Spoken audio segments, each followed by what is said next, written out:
It was a warm summer evening in Alma, Michigan. Families laughed, children ran, the bleachers were full, everything felt safe. Then in a matter of seconds, a little girl disappeared. Morgan Nick was 6 years old, blonde hair, bright eyes, full of life. She had just finished her baseball game and was chasing fireflies near the parking lot with a few other children. Her mother watched from the bleachers, just yards away. Morgan stopped to shake sand from her shoes. That was the last time anyone saw her alive. No scream, no struggle. No one heard a thing. She was simply gone. Witnesses later recalled something disturbing. A man had been standing near the parking lot beside a red pickup truck with an ill-fitting white camper shell. He wasn't watching the game. He was watching the children. And when Morgan vanished, so did he. No body was ever found. No ransom note arrived. No confirmed sighting ever came. Investigators searched fields, forests, and neighborhoods. Nothing. For more than 2 decades, Morgan's case went cold. Her parents never stopped hoping. Her face never left the missing persons boards. Then investigators reopened the old files. And buried inside the original evidence, they found something that had been overlooked for years. DNA recovered from a truck connected Morgan directly to a prime suspect who had been there all along. But Morgan herself, still missing, which leaves 3 questions that still have no clean answers. Was this predator watching Morgan long before that evening? Did early mistakes in the investigation allow him to walk free? June 9, 1995. Wofford Field, Alma, Michigan. It was a Tuesday evening, and the air still carried that particular warmth that only comes in early summer. The kind of evening where nobody locks their car, nobody watches the clock, and nobody thinks anything bad is about to happen. Families filled the bleachers. Coaches called out final instructions. Children ran between the dugouts and the parking lot, burning off the last of their energy before the ride home. It was loud, busy, and completely ordinary. And that is exactly what made it so dangerous. Morgan Nick was 6 years old, blonde hair, bright eyes, and the kind of energy that made every room feel a little louder. She had played in the game that evening, and when it was over, she asked her mother if she could stay near the parking lot with a small group of friends. Her mother said yes. She could see the area from the bleachers. Everything looked fine. The children were chasing fireflies in the fading light, laughing and darting between parked cars the way children do on summer evenings when nobody wants to go home yet. Morgan stopped near the edge of the parking lot to shake sand from her shoes. It was a small moment, completely unremarkable. She bent down, brushed off her shoes, and stood back up. That was the last confirmed moment anyone saw Morgan Nick alive. She did not wander off. She did not get lost. In the space of minutes, perhaps less, she was gone. No scream reached the bleachers. No commotion drew anyone's attention. The parking lot was full of people, and still, somehow, nobody saw exactly what happened. By the time her mother looked up and realized Morgan was not where she had been, the evening had already changed forever. The children who had been playing alongside Morgan that night were interviewed almost immediately. What they described stopped investigators cold. A man had approached them near the parking lot. He was shirtless. He spoke to Morgan directly, and he was standing beside a truck,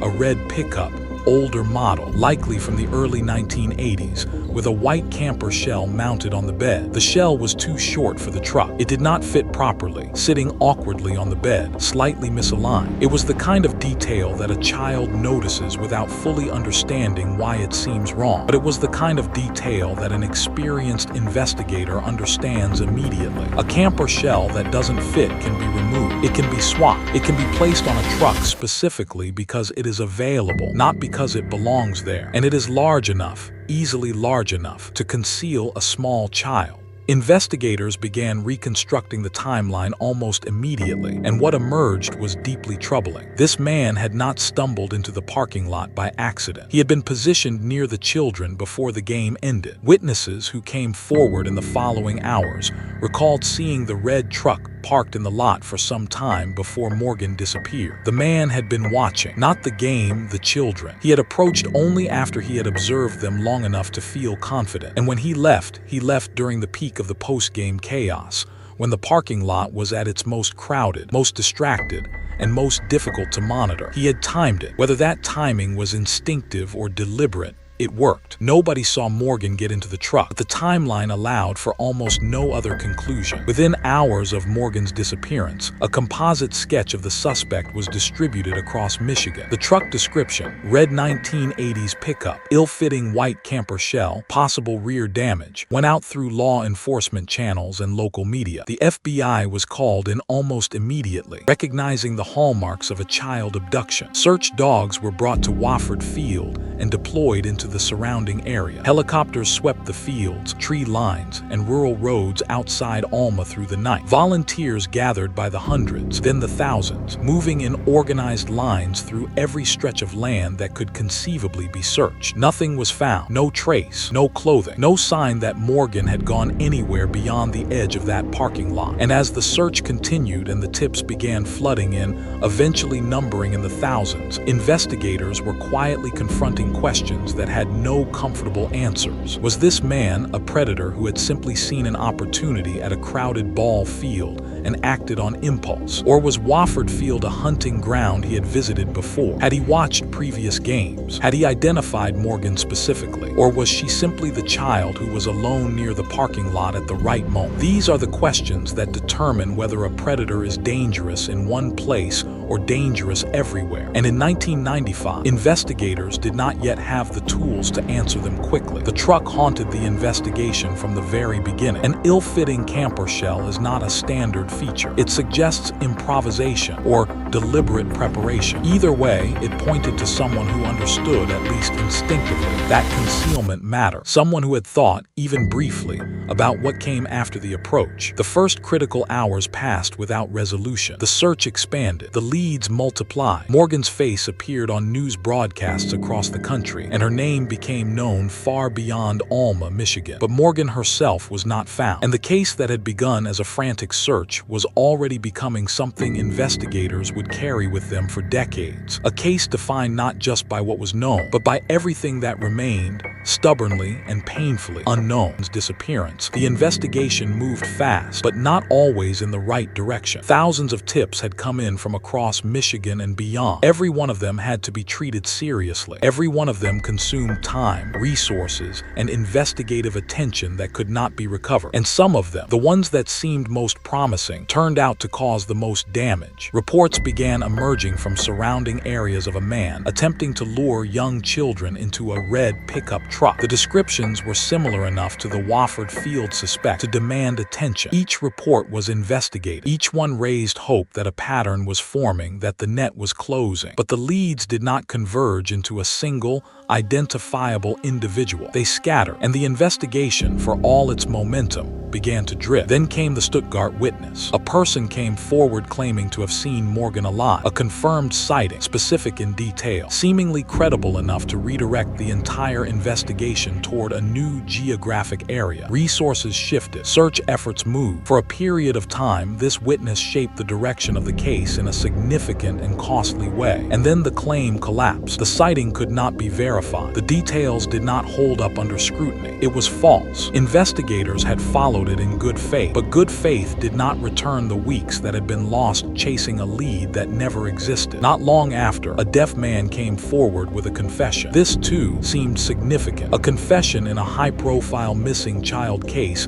is not something investigators dismiss lightly. But as the statement was examined carefully, it began to fall apart. His account of events contradicted itself in ways that could not be explained by memory or miscommunication. There was no forensic evidence connecting him to Morgan's disappearance. No physical evidence. No corroboration of any kind. The confession was not credible and he was released. But the damage was done in terms of public attention, investigative focus, and the quiet erosion of momentum that every cold case eventually suffers. By the late 1990s, the Morgan Nick investigation had slowed to a pace that no family should ever have to endure. The leads had thinned. The tips had become less frequent. The case remained open, as it always would, but the active energy of those first desperate months had given way to something quieter and far more painful. A case without resolution, sitting in a file, waiting. And then a detective went back to the beginning. Years later, decades. In fact, an investigator pulled the original 1995 files and began reading through everything, not looking for something new, looking at everything old with fresh eyes and the accumulated knowledge of years of investigative experience.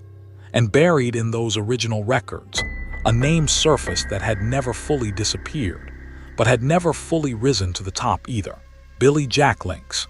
He had been on the radar in some form from early in the investigation, but what the deeper review revealed was the full picture of who Billy Jack Links was, and what that picture suggested.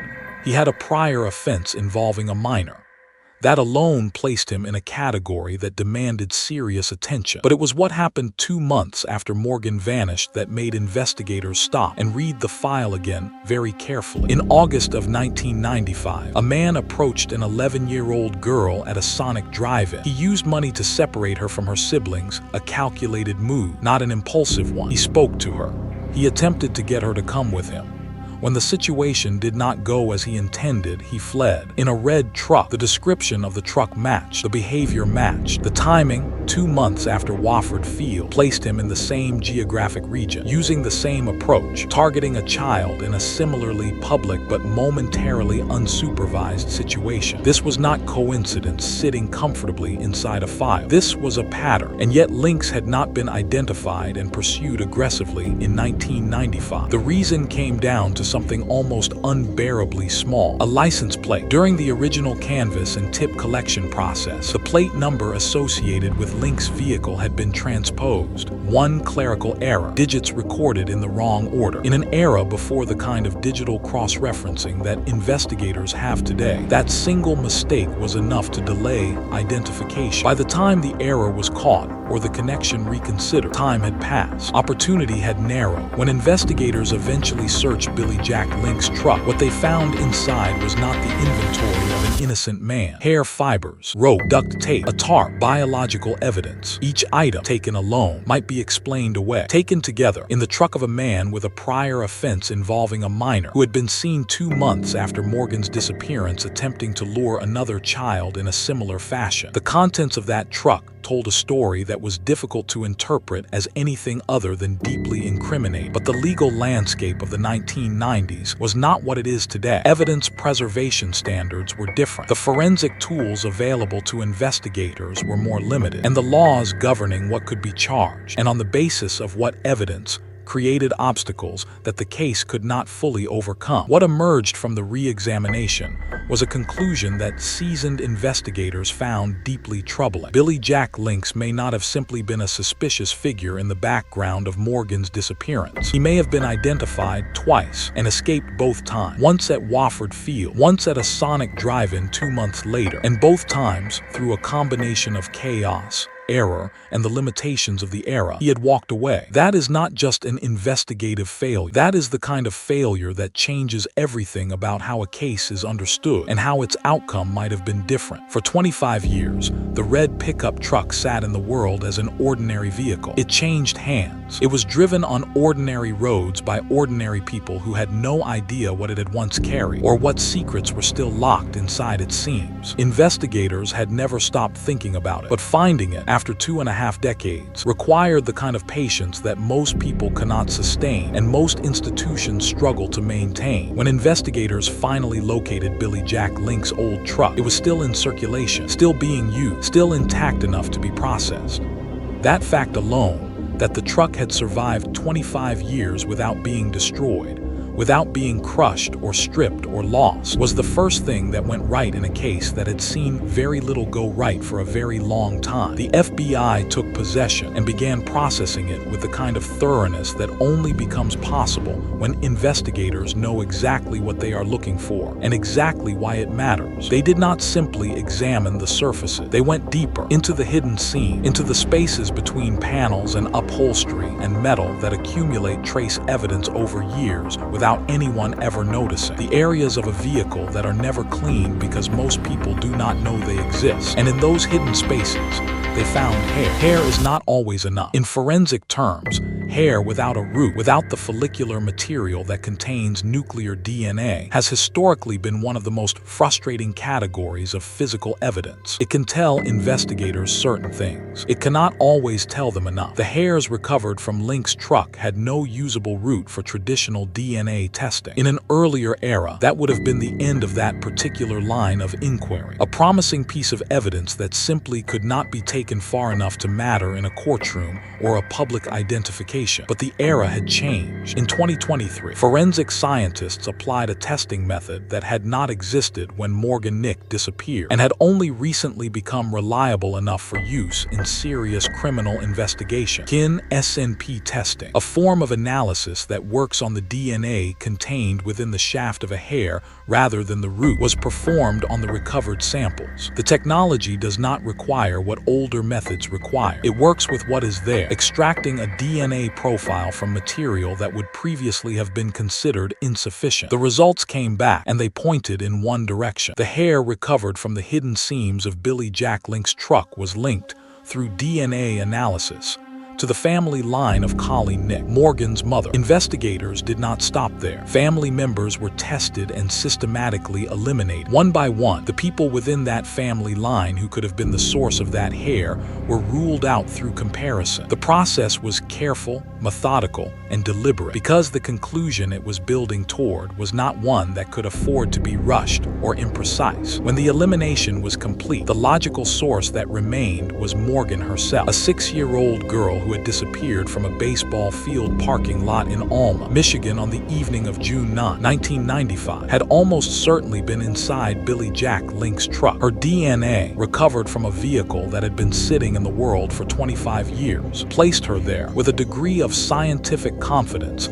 that investigators had spent nearly 3 decades trying to achieve. On October 1, 2024, Billy Jack Links was publicly named as the primary suspect in the abduction of Morgan Nick. It was not a moment of celebration. It could not be, because Billy Jack Links had died in prison in the year 2000, serving time on an unrelated offense, and he had taken everything he knew with him, every detail, every location, every answer to every question that Morgan's family had been living inside for 29 years. The naming of a suspect in this case did not open a door. It confirmed what the evidence had been pointing toward for years, and it closed permanently the possibility of ever asking the man responsible to account for what he had done. What investigators could deduce from the evidence was damning and clear. Morgan had been inside that truck. Links had almost certainly abducted her from Wofford Field on the evening of June 9, 1995. The composite sketch, the truck description, the Sonic drive-in incident 2 months later, the contents found during the search of his vehicle, and now the DNA, every thread of evidence that had accumulated across nearly 3 decades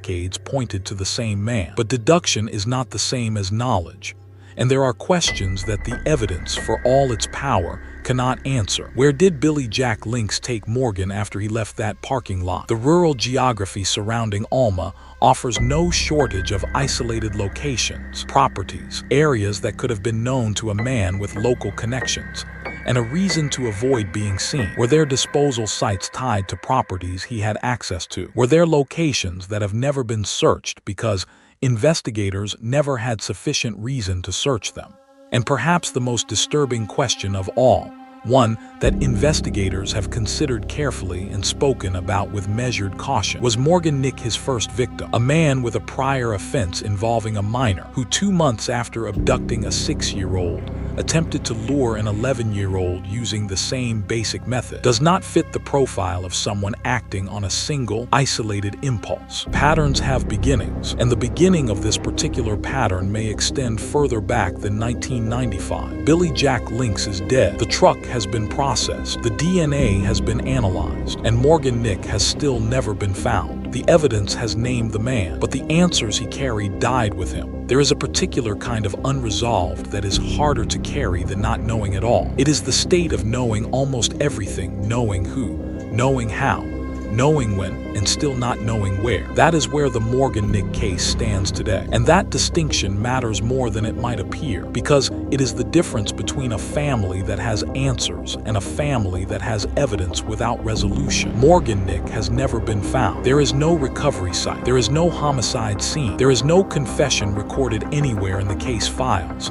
Not a credible one, not a partial one, not a deathbed statement from the man investigators now believe was responsible. Billy Jack Links died in prison in the year 2000 without ever being formally charged in connection with Morgan's disappearance, and without ever, as far as investigators know, acknowledging what he did on the evening of June 9, 1995. Whatever he knew about where he went after leaving Wofford Field, he kept, and he took it with him. Morgan Nick remains in the legal record a missing child, not a recovered homicide victim, not a closed case, a missing child. That classification is not a formality. It reflects a genuine and painful reality. Without remains, without a confirmed scene, without the kind of physical evidence that would allow a final legal determination, the case cannot move to the closure that the word resolution implies. Investigators believe they know what happened. The DNA evidence places Morgan inside Link's truck. The pattern of his behavior before and after her disappearance tells a coherent and deeply disturbing story.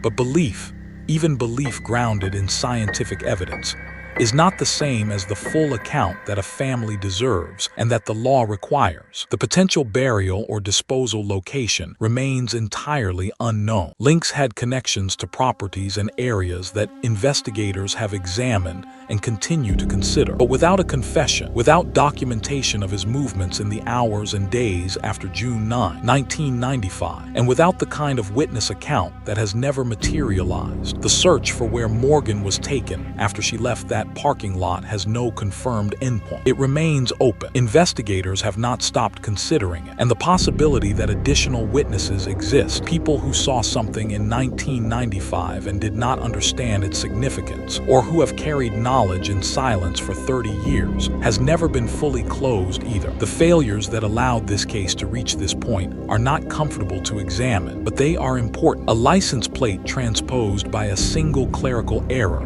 delayed the identification of a suspect who was already in the system with a prior offense involving a minor. Evidence preservation standards of the era allowed material from Link's truck to survive only because the truck itself happened to survive, not because anyone ensured it would. The forensic technology that ultimately connected Morgan's DNA to that vehicle did not exist in 1995 or in 2000, or for many years after that. The case was solved in part by waiting for science to catch up to evidence that had been sitting in hidden seams for a quarter century. That is not a story about inevitable justice. That is a story about how close the truth came to disappearing entirely. And yet from this case, something lasting was built. Colleen Nick, Morgan's mother, did not retreat into grief alone. She created the Morgan Nick Foundation, an organization dedicated to child safety, to keeping the stories of missing children visible, and to supporting the families who understand from the inside what that particular kind of waiting feels like. The National Center for Missing and Exploited Children amplified Morgan's case nationally, and her story became part of the broader effort to change how America responds to missing children. In Arkansas, a child alert system was renamed in Morgan's honor, a formal, institutional acknowledgement that her case had changed something, had mattered beyond the boundaries of Alma, Michigan, and beyond the boundary of one family's loss. These are not small things. They are the mark of a child who was loved, and of a mother who refused to allow that love to become only grief. The evidence, taken in its entirety, supports a theory that investigators have described with measured but clear confidence. A predatory offender identified Wofford Field as a location where children were present, supervised loosely and briefly accessible. He positioned himself deliberately. He watched before approaching. He used a truck with a camper shell, ill-fitting, functional, large enough to make what happened next possible. He left during the chaos of a crowded post-game parking lot, when no single person was watching any single thing closely enough. He evaded identification because of a clerical error that cost investigators time they could not recover. And the physical truth of what he did survived only because the truck survived. Because a piece of metal and upholstery happened to remain intact long enough for science to catch up and speak. The evidence has identified the man who almost certainly took Morgan Nick. The science has confirmed she was almost certainly in his truck. But where he took her after that, what road he drove, what land he stopped on, what he did with the truth of that evening, remains the piece that is still missing. The one answer that Billy Jack Lynx carried out of this world without giving to anyone. Investigators named him. Science placed her in his truck. And still, Morgan Nick has never been brought home. Her mother has said, across 30 years of waiting and searching and refusing to stop, that Morgan's heart still shines on. That is the truest thing in this entire case. And it is the hardest. If you don't want to miss videos like this one, hit subscribe. It's free and you can turn off notifications anytime.